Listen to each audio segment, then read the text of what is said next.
What's your reaction to this following that you both built and that has kind of grown organically around your campaign? It's been surprising because I was very skeptical of becoming a candidate. As a matter of fact, I was very reluctant, and I tell all my supporters that. Yeah. I said, but they claim I have eliminated their apathy, and I said, well, you have eliminated my skepticism about people not caring, and that not many people knew about the message. Turns out a lot of people did, and they were hoping somebody would come along, and they had dropped out a long time ago or never been involved. At the same time, the young people who may be just hearing it for the first time are receiving the message in a very positive fashion. So that's very encouraging, and the message is spreading through the internet. So the credibility came from the enthusiasm on the internet, which not only was translated into doing very well in the post-election polling, which we were always said, oh no, that was just gimmickry, that you guys know how to use the internet, and there weren't very many of us. And then all of a sudden, when they saw a one-day fundraising event of 37,000 people sending money and 20,000 brand new people, all of a sudden there was a lot more credibility given to us in our campaign. Mm-hmm. Why were you so reluctant to become a candidate? I didn't think there were enough people.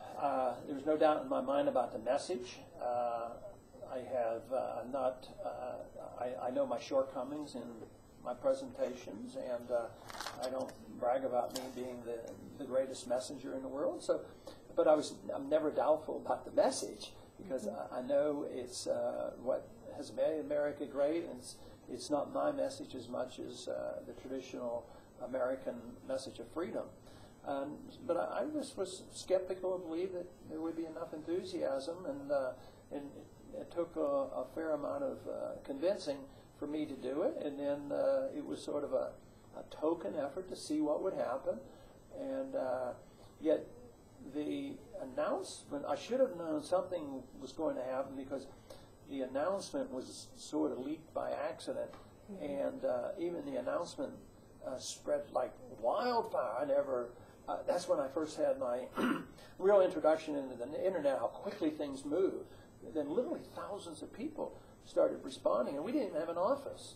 And one person, and I sort of made the decision, and so he was the only one that was employed with me, even though we had 2 or 3 advisors who were arguing the case for doing it. And so the campaign has always been ahead of the organization.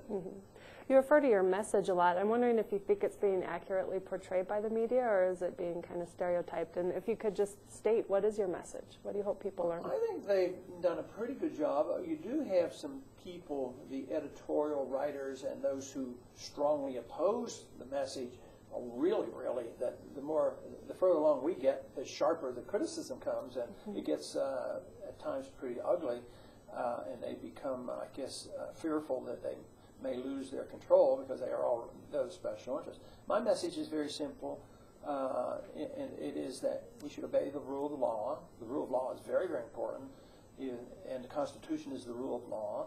If you can ignore the Constitution in one area, there's nothing left. And if you can go to war without a declaration, how can you expect them to defend the Second Amendment or the First Amendment or the Fourth Amendment? And the Fourth Amendment isn't obeyed because our privacies are essentially disappeared. And my message is you obey the Constitution. Fortunately for me and our followers, we think freedom solves the problems rather than government, and the Constitution is on our side of that, or we're on the side of the Constitution, because the founders were very libertarian. They believed in personal liberty and free markets and sound money. So it all comes together, and now that our problems are becoming overwhelming, people are looking for answers, and I think they're finding the answer in this philosophy of limited government. Talk a little bit about a few Nevada-specific issues. 90% of the land here is owned by the federal government. I'm wondering how you would approach that as president, and what your views are on the Yucca Mountain nuclear waste dump. My basic principle is that overall, the more land owned by the people, the better. Texas came into the Union and 99% of the land was owned by individuals. And you know, energy and all was developed rather well in Texas, and we still have very, very small amount of federal land. So I would my goal would always be to privatize land, never allow the government to take in more land. And in general, I would like to see as much land, if not all the land, turned over to the states. If you wanted to save all the very special national parks for a later debate, that'd be fine. So I imagine in this state, you could talk about 90% of federal land ought to be turned over to the states. Yucca Mountain, on the very early, I've been involved in many votes on this.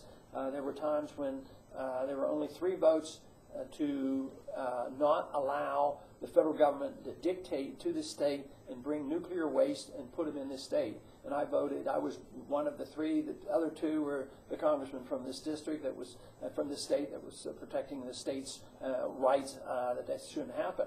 And ironically, I'm from Texas. I have a nuclear power plant in my district. They want a place to put their waste, and I voted against it, because I don't believe, constitutionally we shouldn't be dictating, to this state.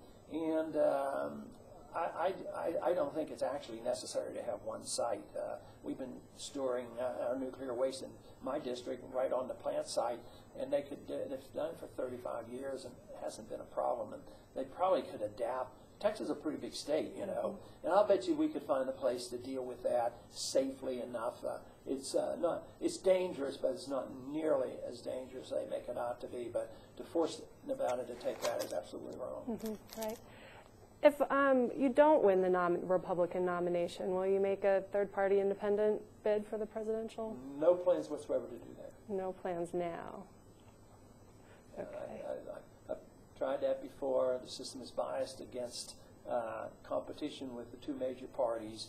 It's very costly. I'm not Ross Perot when it comes to money. And right now we're concentrating on what we're doing, and we're certainly having an impact. And when you think about how significant the state of Nevada might be, winning in Nevada might be a lot more significant than getting 37,000 people to donate money in one day. Mm-hmm. And could you talk a little bit about your opposition to the Iraq War? Is this a popular view you're running into among Republican primary voters? No, it's challenging in the Republican primary because it's not so much that they love war, because they certainly opposed the war when Clinton was doing it, and Bush, ran on a no nation building and a humble foreign policy and no policeman of the world, so I'm running on his program.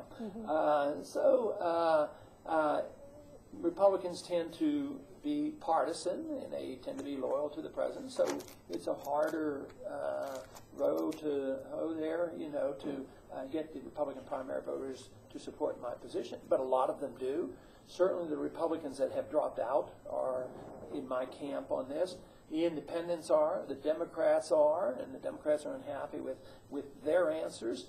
So, and statistically, 70% of the American people want the war to end and would go along with my policy. The big challenge, of course, is you have 70% in the Republican primary, and we really don't. But we have more every single day.